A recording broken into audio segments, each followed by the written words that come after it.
V glavnem, Etno-Urban festival je letos poteka že 10. v Celjskem mladinskem centru. Same korenina festivala segajo v leto 2000, ko je festival postavil drugi direktor mladinskega centra, Tone Kregar in pa Matevž Cene. Takrat se res dobro zadevo zastavlja, predvsem z namenom, da se obogati celjska kulturna ponudba, da popestrimo dogajanje v mestu, in mislim, da je ta festival zdaj že zelo dobro, bom rekel, dozorel, da je tudi na nek način že postal tradicionalni, saj 10. in seveda zadnje 4 leta že delamo skupaj z Hišo kulture, sočasno z jazz festivalom. Letošnji festival smo zastavili v 3 dni. Prvi večer smo imeli brazilsko kuhinjo in kulinariko, bilo je super, bilo je polno, razprodano, jedli smo aligatorja, tako da je bilo res zanimivo.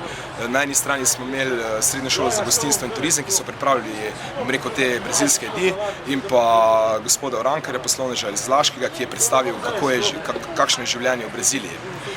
Drugi dan smo posvetili etno glasbi, gostili smo makedonsko skupino Fultin, ki prepevajo tako mešanico Balkana, bossa nove, jazza, funka, tako da je bilo res pestro, so zelo popestrili večer.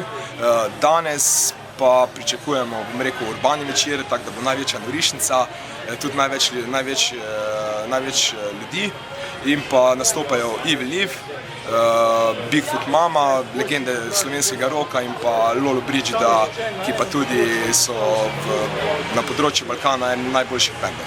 Tako da pričakujem pester večer in pa že danes moram reči, da sem zelo zadovoljen s samim odzivom na festival.